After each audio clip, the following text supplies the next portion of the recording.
டேஸ்டியான பால் கொழுக்கட்டை எங்க வீட்டு ஸ்டைல்ல எப்படி பண்றதுன்னு பார்க்கலாமா?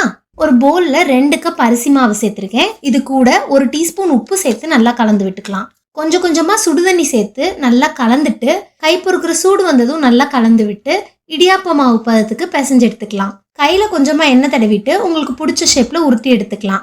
ஒரு பேன்ல தண்ணி சேர்த்து நல்லா கொதிச்சு வந்ததும் 1/2 டீஸ்பூன் எண்ணெய் சேர்த்துட்டு நம்ம உருட்டி வச்சிருக்க கொழுக்கட்டைய 2 பேட்சா தனித்தனியா சேர்த்து வேக வச்சு எடுத்துக்கலாம். கொழுக்கட்டையை சேர்த்துட்டு இந்த மாதிரி மேல மிதந்து வர ஆரம்பிச்சதும் ஒரு கரண்டியோட பின்பக்கத்தை வச்சு பொறுமையா கிண்டி விடுங்க. கொழுக்கட்டை நல்லா வெந்து வந்ததும் ஒரு அரிக்கரண்டியை வச்சு கொழுக்கட்டையை வடிச்சு எடுத்து வச்சுக்கலாம். இப்ப இதே தண்ணியில அடுத்த பேட்ச் கொழுக்கட்டையும் சேர்த்து நல்லா வேக வச்சு எடுத்துக்கலாம்.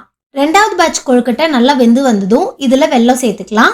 3/4 கப்ல இருந்து 1 கப் வரைக்கும் வெல்லம் சேர்த்துக்கலாம். நான் இங்க 3/4 கப் வெல்லம் சேர்த்துக்கிறேன். இது கூடவே நம்ம முதல்ல வேக வச்ச கொழுக்கட்டையும் சேர்த்து நல்லா கலந்து விடுங்க. வெல்லம் நல்லா கரைஞ்சு கொதிச்சு வந்ததும் 1/2 கப் தேங்காய் துருவல் சேர்த்து ஸ்டவ் ஆஃப் பண்ணிடலாம். இந்த பதத்துல இருந்தா சரியா இருக்கும். இது ஆற ஆற இன்னும் கொஞ்சம் திக்காகும். என்னடா கடைசி வரைக்கும் பாலே சேர்க்கலேன்னு நினைக்காதீங்க. எங்க வீட்டுல இப்படிதான் செய்வோம். சூப்பர் டேஸ்டியா இருக்கும். நீங்க தேவைப்பட்டா 5 நிமிஷம் ஆறுனதுக்கு அப்புறம் 1 கப் தேங்காய் பால் சேர்த்து கலந்துட்டு சர்வ் பண்ணலாம்.